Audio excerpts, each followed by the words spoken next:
बोले पंच परमेष्ठी भगवान की जय।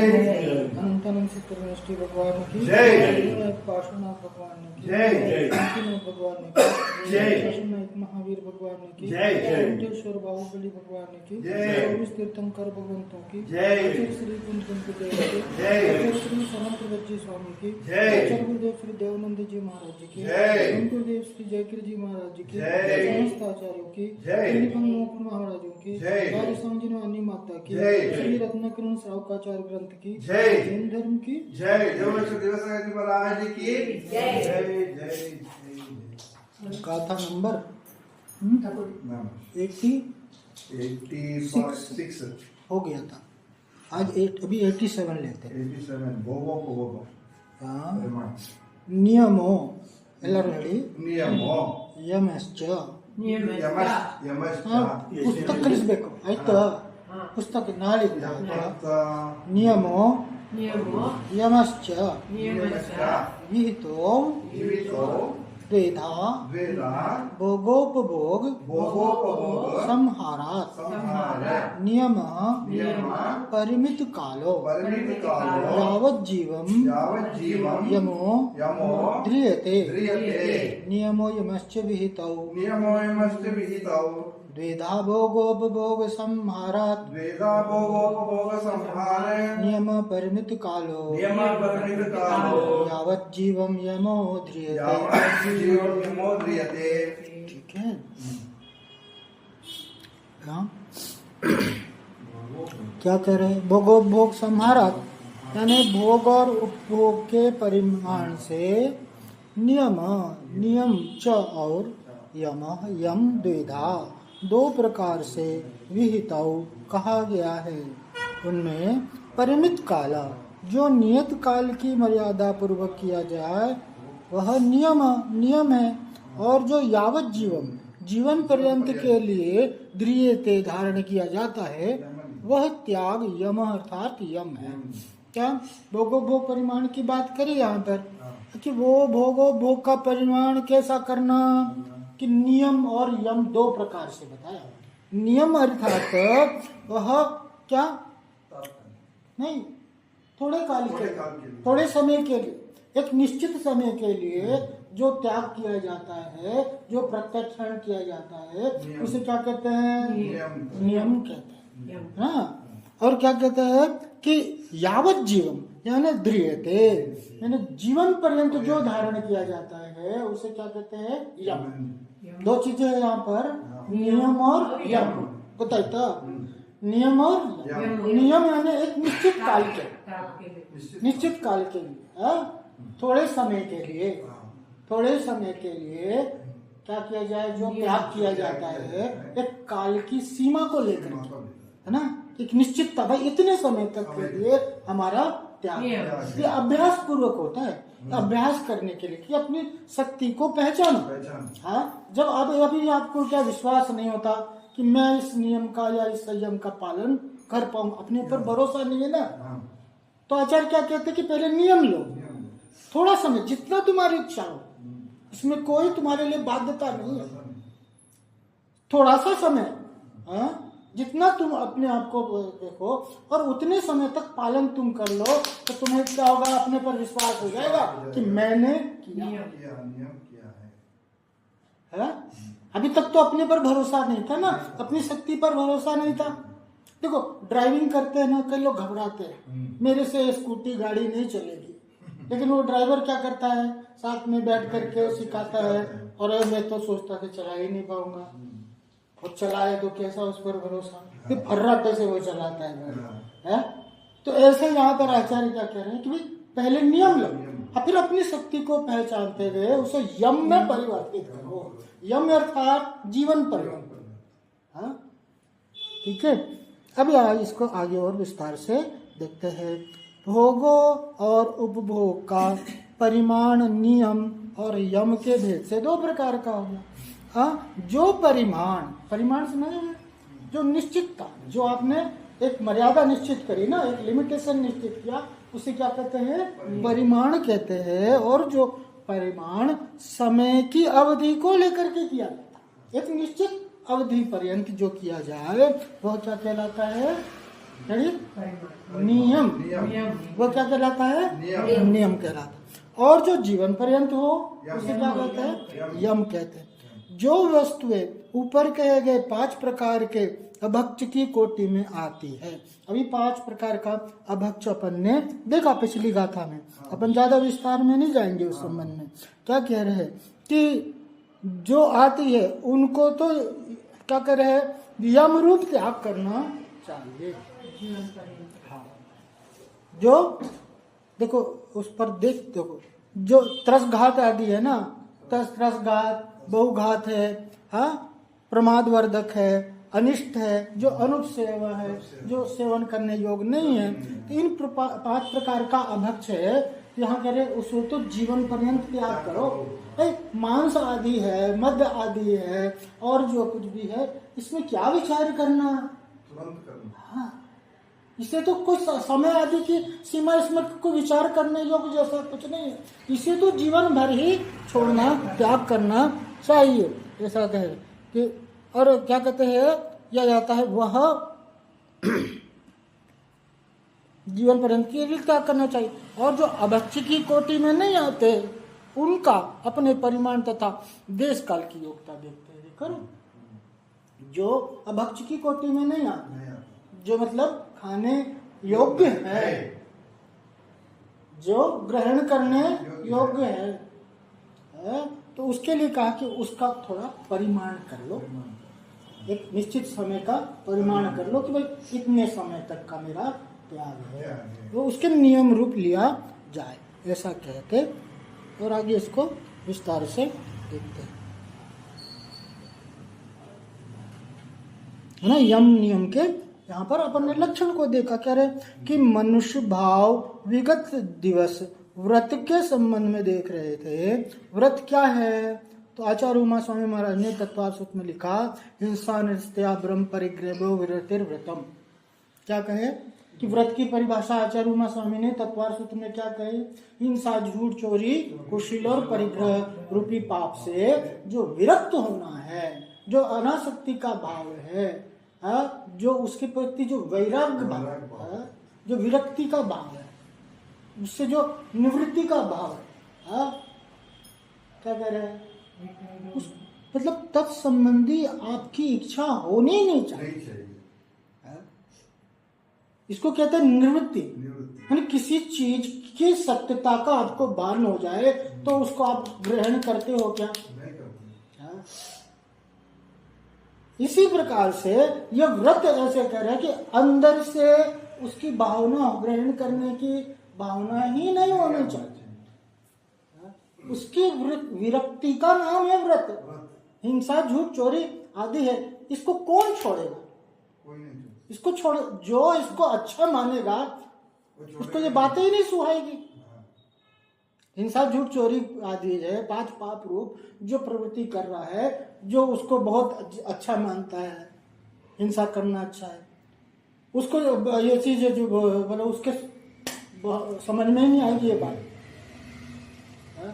भव्य जीव होता है, पुण्यात्मा जीव होता है, उसके लिए ये सारी बातें कही। और कह रहे कि उसकी विरक्ति का, हिंसा, झूठ, चोरी, कुशील और परिग्रह, इन 5 पापों से विरक्त होने का नाम व्रत है। रत्नाकरण शाकाचार्य में भी कहा इन 5 पापों का त्याग करने की प्रतिज्ञा है। क्या कह रहा है? प्रतिज्ञा जरूरी है, संकल्प जरूरी है। आप बाहर में कार्य को नहीं करो उसका कोई अर्थ नहीं। आप मतलब ऐसा आप सोचते ना, हम तो मांस नहीं खाते, हम तो शराब नहीं पीते, हम तो झूठ, चोरी, कुशील आदि हम सेवन नहीं करते, लेकिन उसका त्याग नहीं है ना, तो उसका परिणाम, उसका फल आपको नहीं मिल रहा है। और उसको ही आप नियम में, संकल्प में परिवर्तित करो।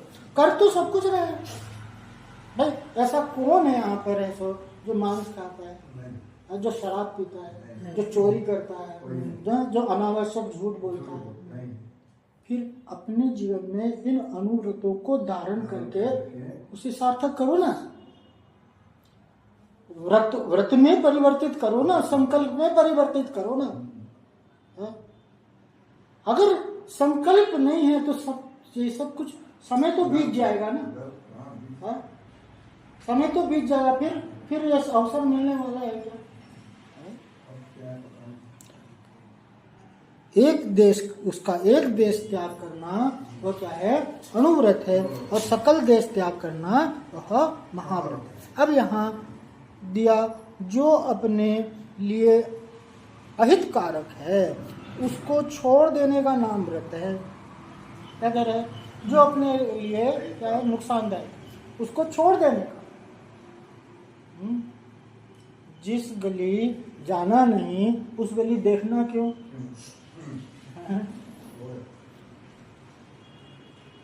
यहाँ पर संकल्प पूर्वक 5 प्रकार के पापों का त्याग करना, अभक्ष्यों का त्याग करना, त्रस स्थावर घातक, तामस कारक, अनिष्ट कारक, अनुपसेव पदार्थों का संकल्प पूर्वक त्याग करना, बुद्धि पूर्वक सोच समझकर त्याग करना व्रत कहलाता है। क्या कर रहे हैं? संकल्प पूर्वक। हाँ, 5 प्रकार के पापों का त्याग। फिर अभक्ष्य का त्याग। अभक्ष्य यानी आलू प्याज आदि है, जमीकन आदि है, जिसमें बहुत जीव स्थान है। जीव बैंगन है ना, बैंगन उसमें कितने जीव होता है इस प्रकार से। और ये जैसे मूत्र आदि है और भी कुछ, ये सब क्या है? ये अभक्ष्य, ये सब सेवन करने योग्य नहीं है। तो ये क्या कह रहे हैं कि इनका तो बुद्धि पूर्वक, ये नहीं कि देखा देखी हो या उसने छोड़ा है तो मैं भी छोड़ दूं या जो कुछ भी बात है, ये ऐसा नहीं। अपने खुद का निर्णय होना चाहिए। आपका मतलब क्या होगा? स्थायित्व तो वहीं पर आता है जब वहां आपकी खुद का हो। ठहराव टिकाव कहाँ पर होता है? जो बात आपको समझ में आ गई है, जो आपकी बात जहन में बैठ गई है, वो बात अपने जीवन में कार्यकारी होती है। मार करके जबरदस्ती है सो क्या होता है? तो क्या होगा? तो फिर है सो उसको बोझ जैसा लगता है। ये व्रत नियम से बोझने का नहीं। अब नियम तो लिया हुआ है, बार बार है सो काले अरे 1 दिन 2 दिन पूरा हो गए, मेरे को 1 साल का ये नियम लिया था, इतने साल का ये व्रत। गिनती पूरी करने का नाम नहीं है ये। गिनती पूरी क्या कर, कई बार किया, ये कोई नया नहीं कर रहा है। ये जो कर रहे हो ना, ऐसा कर रहे हो तो ये कोई पहली बार नहीं कर रहे। पहली बार ऐसे कई बार आपने नियम लिए हैं, कई बार ऐसे कर कि ना अंदर से जो विरक्ति का बात है वो जरूरी है। तो अगर बुद्धि पूर्वक, कोई जबरदस्ती नहीं, सोच समझ करके उसमें क्या है अपना हित का विचार कर लो। मैं अपना कह रहे कि सोच समझ करके त्याग करना यह व्रत कहलाता है। वह व्रत कैसा होता है? तो आचार्य महोदय कह रहे हैं कि वह 2 प्रकार का है। और अल्प समय के लिए, दूसरा यावत जीवन। एक क्या है? अल्प समय के लिए, थोड़े समय के लिए, और एक जीवन पर्यंत। अल्प समय के लिए ग्रहण किए गए नियम व यावत जीवन ग्रहण के यम कहलाते हैं। यम नियम के संबंध में यही बात बता रहे हैं। क्या कर रहे? नियम परिमित कालो, जो परिमित काल के लिए किया जाता है वह तो क्या कहलाता है? नियम। और यावत जीवन यमोद्रियते, यानी जीवन पर्यंत के लिए धारण किया जाता है और क्या कहलाता है? यम कहलाता है। यह संक्षेप अर्थ हुआ। यम नियम आसन आदि अष्टांग योग की यहाँ चर्चा की, वहाँ यम से शुरुआत की। यम का अर्थ होता है दमन। अब ये देखो कितनी बढ़िया बात है। यम के लिए क्या करे? दमन करना, अपनी इच्छाओं को जीतना। उसका नाम क्या है? दमन। दबाने का नाम नहीं है। दमन क्या होगा? कहीं दबा देते, घोटने का नाम नहीं है। मन को महसूस करके, घोट करके, ये ना करे। इच्छा को जीतो, उसका दमन करना, अपनी इच्छाओं को नियंत्रित करना, अपनी इच्छाओं पर काबू पाना, ये क्या कहलाता है? दमन। यानी इंद्रियों का दमन करने हेतु पदार्थ का त्याग करना। दमन किस लिए? इंद्रिय संबंधी जो विषय है ना, इंद्रियों की एक एक पंचेंद्रिय है, स्पर्श रसना घ्राण चक्षु कर्म, इनकी एक एक इंद्रियों की जो है ना लोलुपता है, उसके दमन करना, उसे जीतने का नाम है क्या कह रहे कि यम अर्थात मृत्यु। जब तक यह शरीर नहीं छूटता तब तक के लिए त्याग कर दिया जाए। अब जब यम है हमें, अब फिर मेरे को वो जिंदगी भर का हो गया। ये आचार्य अमृतचंद स्वामी जी ने पुरुषार्थ सिद्धि उपाय में कहा है, जब कोई संसार शरीर भोगों से विरक्त होकर के आत्म कल्याण के लिए आचार्य परमेश्वरी के श्री चरणों में नतमस्तक होता है, अपने कल्याण की याचना करता है, दीक्षा की भावना भाता है, तब आचार्य महोदय उसे सर्वप्रथम मुनि व्रत का उपदेश दें, महाव्रतों का ग्रहण करने का उपदेश दें कि महाव्रती बनो, अपना कल्याण करो। क्या कह रहे हैं आचार्य अमृतचंद स्वामी? कह रहे हैं कि अगर कोई उपदेशक है वो क्या किसका कहता है, श्रावक धर्म का उपदेश देता है, पहले तुम अनुव्रत को धारण करो। नहीं, सर्वप्रथम क्या उपदेश देना? मुनि बनने का, मुनि व्रत का उपदेश देना। क्योंकि अगर सबसे पहले अनुव्रतों का, श्रावक धर्म का उपदेश दे देगा तो वह उतने में ही सीमित होकर के रह जाएगा। उसकी शक्ति तो है मुनि बनने की, और तुमने क्या कर दिया, थोड़े से में उसको एक उपाय बता दिया। ऐसा नहीं है। क्या करें? सबसे पहले मुनि व्रत का उपदेश दो, कह के ताकि कह रहे कि वह महाव्रती बने। अगर अपना महाव्रती बनो और अपना कल्याण करो, उसे अनुव्रती बनने का उपदेश नहीं दे। यदि वह प्रथम अनुव्रती बनने का उपदेश देते हैं तो आचार्य महोदय प्रायश्चित के अधिकारी होते हैं। क्या कहा? अगर पहले अनुव्रत का उपदेश देते हैं तो वो ऐसा दोषी है जिनागम में। हाँ, ऐसा क्यों कहा? क्योंकि यदि उससे पहले छोटे व्रत के बारे में बात कह दी तो फिर वह बड़े व्रत नहीं लेगा। क्या होता है, होता है ना कि भैया आदमी को सारी चीजें तो मिल रही है, पिच्छी हाथ में आ गई तो इसका मतलब क्या है, सारी चीजें मिलने वाली है। अब वो क्या कहता है कि इतने बस यही तो चाहते थे, वो उतने में ही है सो संतुष्ट होते हैं। तेरा कल्याण है ना पूर्ण रूप त्याग से होने वाला है। महाव्रत के बिना तेरा कल्याण नहीं हो सकता। यहाँ पे क्योंकि यदि उससे पहले करें, आप समझते हैं कि जब कोई ग्राहक दुकानदार के पास आता है, दुकानदार उसे उच्च कोटि वाली, उच्च मूल्य वाली वस्तु दिखाता है। जब वह ग्राहक कहता है भाई साहब इतना महंगा मैं नहीं ले सकता, तो थोड़ा सस्ता दिखाता है। होता है ना, धंधे व्यापार में क्या होता है, जो महंगा वाला अच्छा वाला क्वालिटी बोले कि ये वाला है, फिर वो कहता कि नहीं तो महंगा हो गया, तो बोले ठीक है आपके लिए सस्ता वाला भी है। पहले तो दुकानदार का काम था, बड़ा बिजनेसमैन का होगा, बहुत हाँ बढ़िया चीज बेचने का प्रयास करेगा क्योंकि उसमें ज्यादा प्रॉफिट है। उसको सस्ते माल में प्रॉफिट है क्या है? सस्ता आइटम देगा वो साफ दे करके सस्ता भी देता ना, तो गारंटी नहीं है। तो तुम लेके तो जा रहे हो सस्ता बोलते हो, इसकी मेरे बात शिकायत लेकर के मैं कहा टूट गई या खराब हो गया, तो सस्ता होता है और महंगा महंगा होता है। अब तुम्हें शक्ति नहीं है तो ये सस्ता वाला लेकर के देख लो, तो महंगे की तो क्वालिटी अलग होती है, उसका मजा अलग होता है। अब उसकी परिचय पाना है तो ये सस्ता वाला लेकर के देख लो, एक तो यहाँ पर ये कह रहे कि दिखाओ। और ऐसे ही संयम चारित्र का टॉप स्थान यदि कोई है तो वह यम है, महाव्रत। संयम चारित्र का जो है वो सबसे उच्च स्थान है, वो है महाव्रत, जो तुम धारण कर सकते हो, मतलब कोई कमी नहीं है। मैंने आप सोचो कि मेरे पास वो मतलब शक्ति नहीं है तो ये आपकी भूल है। एक अंदर में जो हीनता की भावना आती है ना, अरे हम भी कर सकते हैं क्या?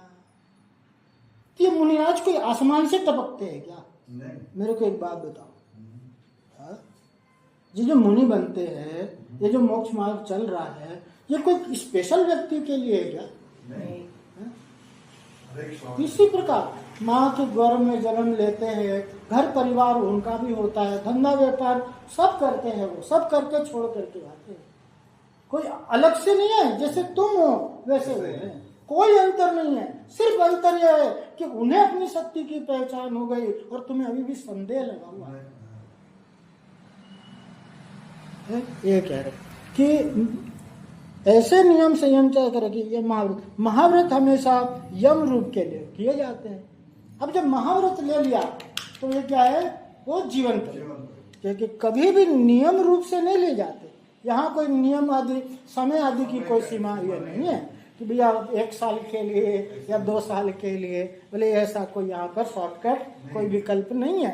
यानी यद्यपि अनुव्रत भी नियम रूप से नहीं लिए जाते, वे भी यम रूप से लिए जाते हैं, किंतु जो अनुव्रत व महाव्रत को यम रूप से लेने में असमर्थ है वही अपनी आत्मा का कल्याण कैसे करे। आपको प्रसंग याद होगा, क्या करे कि जो यम रूप लेने के लिए कुल मिलाकर के अपन यहाँ पर ये देख रहे हैं कि आचार्य यहाँ पर महाव्रत के लिए प्रेरित कर रहे हैं। और क्या कहा कि जो समय की सीमा लेकर के, जो मर्यादा को लेकर के है सो संयम को ग्रहण किया जाए, वो क्या कहलाता है, नियम कहलाता है। और जो जीवन पर्यंत त्याग किया जाए वो क्या कहलाता है, नियम कहलाता है। इस प्रकार ने संबंध में अपन ने जाना और आगे जानेंगे। बोले पंच परमेष्ठी भगवान की जय, अनंतानंद सत्परमेष्ठी भगवान की जय, पार्श्वनाथ भगवान की जय, शांतिनाथ भगवान की जय, दक्षिणायक महावीर भगवान की जय, वेंकटेश्वर बाहुबली भगवान की जय, 24 तीर्थंकर भगवंतों की जय, आचार्य श्री कुंद गुरुदेव की जय, आचार्य श्री समंत्र बच्ची स्वामी की जय, आचार्य गुरुदेव श्री देवानंद जी महाराज की जय, धन गुरुदेव श्री जयकृ जी महाराज की जय, समस्त आचार्यों की जय, महाराजों की जय, जिनवानी माता की जय, श्री रत्न कर्ण सावकाचार्य ग्रंथ जय, जैन धर्म की जय,